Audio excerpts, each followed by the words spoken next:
তুমি আসবে বলে সোনালি স্বপ্ন ভিড় করে হাসে চোখে। শুক্রবার বিকেলে হাতির ঝিলের মুক্ত মঞ্চে অনুষ্ঠিত হয়ে গেল ঢাকা মেলাঞ্চলি কনসার্ট।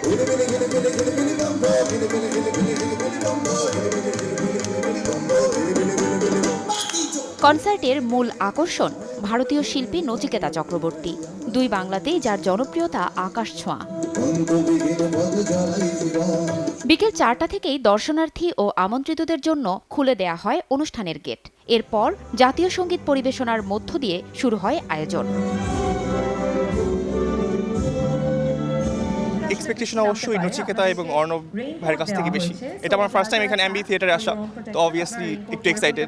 নচিকেতার একটা গান অনেক পছন্দ আমার, সে প্রথম প্রেম আমার নীলাঞ্জনা আর অর্ণবের নিচে তারা, এই দুইটা গান আমার অনেক পছন্দের। ছোটবেলা থেকেই নচিকেতার গান শুনি, বাস্তববাদী গান ওনার ভালো লাগে আমার। নচিকেতা তো আমাদের হচ্ছে কি মেইন এখানে আকর্ষণ, ট্রু, বাট আমি অলসো আহমেদ হাসান সানির অনেক বড় ফ্যান, সো ওনার গানগুলো শোনার জন্য অনেক অপেক্ষা করছি। নগদের কাছে সব গ্রাহকই প্রিয়, তাই তো সারা দেশে ক্যাশ আউট চার্জ সবচেয়ে কম। শুরুতেই গান পরিবেশন করেন এ সময়ের তরুণ প্রজন্মের জনপ্রিয় শিল্পী আহমেদ সানি।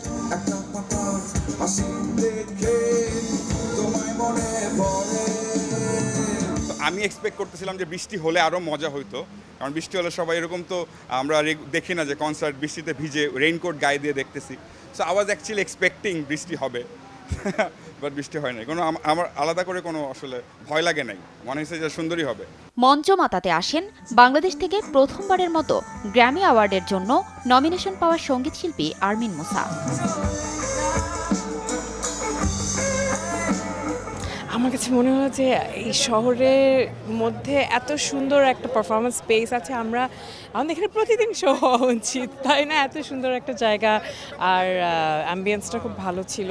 এবং নচিকেতা দা, অর্ণব ভাই, সানি, ওনাদের মতো এত মানে ওয়ান্ডারফুল মিউজিশিয়ানের সাথে আমার নামটা দেখতে পেয়ে আমার খুব ভালো লেগেছে। এরপরই মঞ্চে ওঠেন দুই বাংলার জনপ্রিয় শিল্পী নচিকেতা চক্রবর্তী। বরাবরের মতোই গান ও কথার জাদুতে তিনি পুরোটা সময় বশ করে রাখেন সব বয়সী দর্শকদের। গানের কথা মন দিয়ে সবাই, দিন শেষে রাত্রি আসে,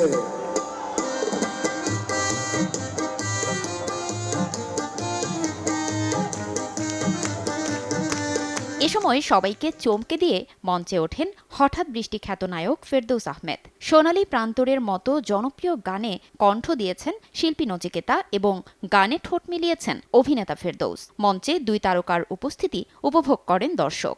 নগদের কাছে সব গ্রাহকই প্রিয়, তাই তো সারা দেশে ক্যাশ আউট চার্জ সবচেয়ে কম। শ্রেষ্ঠ মুহূর্ত বলবো আমি, ভীষণ ইমোশনাল লাগছে আমার কাছে। এই প্রথম সম্ভবত আমি আর নচিকেতা এক মঞ্চে বাংলাদেশে। এর আগে আমার মূলত এই জন্যই আসা, আমি নিশ্চিত ছিলাম না আমি আজকে এই প্রোগ্রামে আসতে পারবো কিনা। আমি মাত্র সিঙ্গাপুর থেকে ল্যান্ড করেছি, আমার আরও দুটো কাজ আছে, বড় প্রোগ্রাম। তারপর আমি ঠিক করেছি আমি আজকে এখানে আসবই যদি আল্লাহর সহায় থাকে। কিন্তু সারাদিন দেখলাম প্রচণ্ড বৃষ্টি হয়েছে ঢাকায়, সেই হঠাৎ বৃষ্টি আবার আজকে এখানে আমাদের দীর্ঘদিনের সম্পর্ক, এক কাপ চাতেও আমাকে একটা দারুণ গান লিখে দিয়েছে। সব কিছু মিলে আমি কখনো জানানোর সুযোগ পাইনি যে আমি কতটুকু কৃতজ্ঞ এবং কতটুকু ভালোবাসা নচিকেতা তোমার জন্য। আজকে এই মঞ্চে বলতে পেরে আমার খুব ভালো লেগেছে। সবশেষে অর্ণবের পারফরমেন্সের মধ্য দিয়ে শেষ হয় ঢাকা মেলাঞ্চলি কনসার্টের জমকালো এ আয়োজন। ফারজানা লিনা, সময় সংবাদ, ঢাকা।